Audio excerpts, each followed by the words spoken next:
Hi, this is Sherry Veronica Deborah Beckles. She's a magistrate in your court. She's playing it very safe with this one because it has to do with primary school children.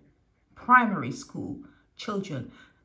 Children look up to their teachers outside of their parents. They look up to their teachers. So if what Dwain Gill has been accused of is true, I don't know where you will put him. I don't know. On Facebook, he's a proud Christian. On Facebook, he's very active. He has opinions on Facebook. I don't know what should happen to Dwain Gill if these accusations are proven to be true. I'm going to continue saying, okay, that any child that he has come into contact with should be questioned. Should be questioned. Any child, anyone that he has come in contact with that is underage should be questioned, okay?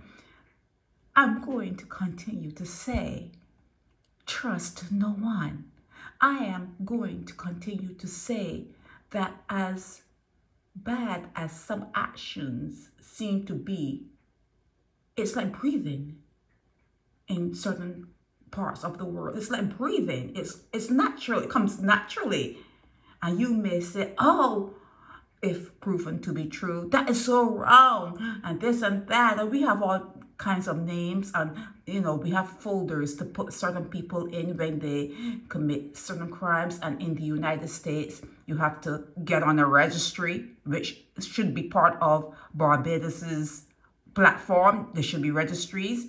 But then again, the registry would be bombarded. Oh, that would be some sort of registry. But anyhow, yeah, I'm going to continue to say that a lot of what happens stems from trauma.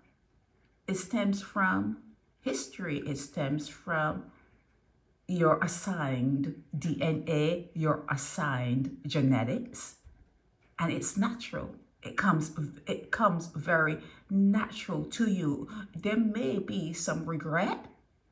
You put your head on your pillow and you dream and you toss and turn. Sometimes you may actually fall off your bed from the regret and your sleepless nights. But you wake up the next day and it's there.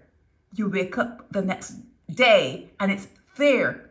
And you're not training yourself to look back on yourself. You're not training yourself to work out these things you do that come naturally. You're not training yourself to say, where did it come from? Why do I have this particular urge to do this particular thing? You're not training yourself because the next guy next to you is talking the same way. Your neighbor is talking the same way. Your dad talked the same way. Your uncle talked the same way. Your buddies in the gym, they talk the same way. You go and play basketball and the people on the court talking the same. You have no one to pull you back. You have no example. You have no mentors.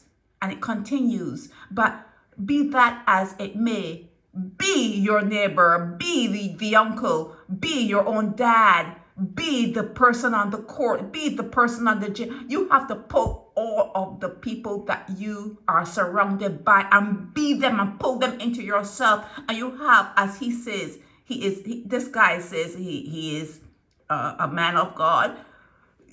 And it says anything that is in you or about you that offends you, you have to get rid of it. You have to put it aside, and you have to do that.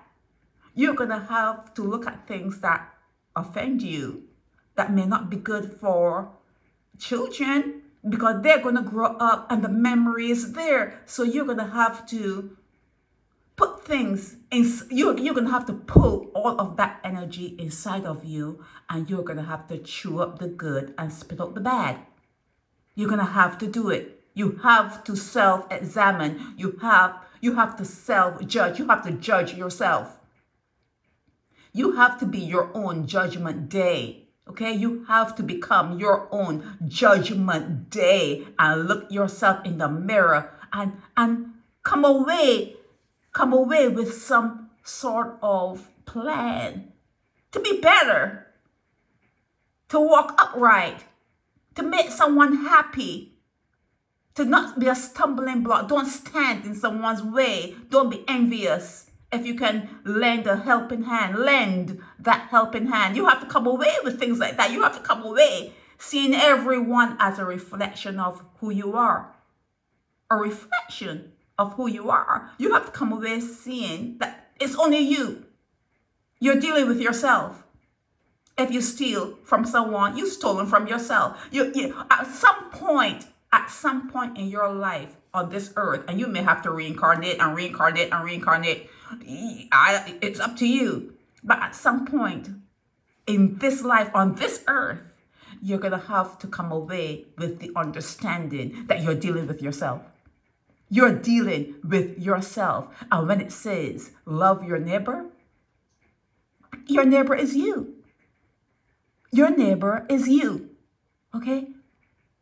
You have to deal with it. You have to deal with yourself.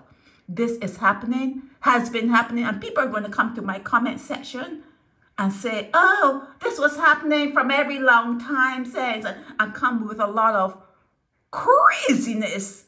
Well, it happened that slavery was a long time happening, but you welcome freedom? Or even if it wasn't real freedom, but you welcome a change that looked different, smelled a little different. You welcomed it. Can't go on the same way all the time. So why would you? I am pre-judging, not really judging. I'm thinking about what's going to happen with this blog. I'm thinking about what you're going to say even before you've said it. I haven't put it up yet. I'm thinking about what you're going to say, and when you come here and say, oh, it has been happening, and it's been in the schools, and when I was a little girl, stop, sit down. Sit down, sit your ass down.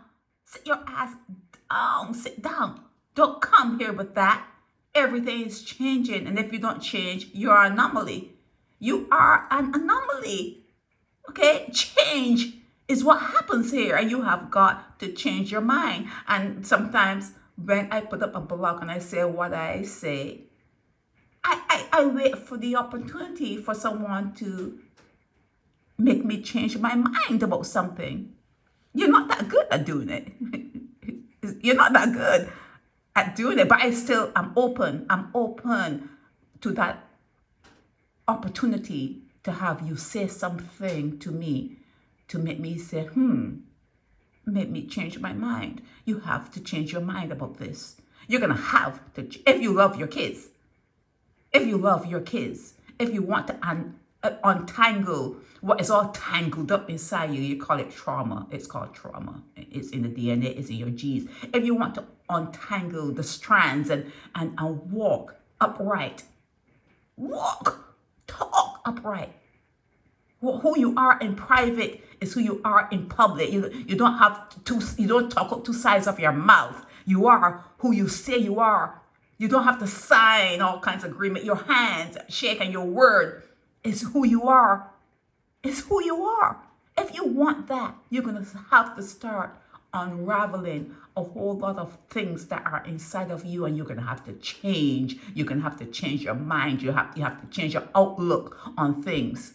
You're going to have to start changing your outlook on things and stop kowtowing to what they give you and what they say to you and people that you're supposed to respect, the honorable, that kind of bull, that other BS. You're going to have to start changing your mind, okay? And it starts with you. It starts with you. Whatever you do it to you. Whatever good you do it to you. You have to practice on yourself first. You have to practice on yourself first. And when you have an urge to do something and you know it can affect someone else, never stick to someone to unnerve them and to unravel them and to leave them with a memory that is not good. Never step to anyone in that way. You need to unravel that thought and walk straight and narrow. Straight and narrow. Okay? Change your mind and change yourself, especially when you're thinking about putting yourself in a situation where you can leave someone else with bad memories. Okay? You're going to have to fix yourself. Once you fix yourself, that's the first step in changing the world, because it's only you. It's only you. It's all about you. It's all about you changing how you are, the bad parts of how you are, to come in line with a universe that wants to be good, that wants to be pure, that wants to be gentle, that wants to be meek, that wants the poor to be eradicated, poverty to be eradicated, have everyone to have enough. Okay? To have enough. Not one person taking the lion's share and people are suffering. That's not sane.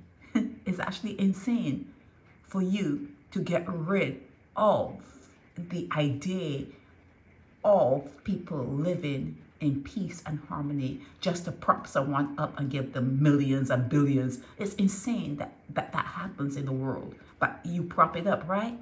Go to your bathroom or go into your house and look around, and you can see how you're propping these people and the regimes up. You see it. It's all in your hands. It's all about you. Dwain Gill should never, if this is proven to be true, he should never ever be a teacher again. And I hope in time to come, soon, there's a registry that people who want to, I don't know why you want to do it, but if you want to go the opposite way and take risks, you should be able to pull up those records and see who's who and what they've done. You should be able to see that. And even if there's no registry, maybe you can go to your nearest police department, the police station, and ask a question if you know where the person lives, and ask a question. Hey, I'm about to date this particular person. Do you have anything on him? What do you have? Because when you meet someone, the first thing you hear in this life is a lie. Sherry Veronica.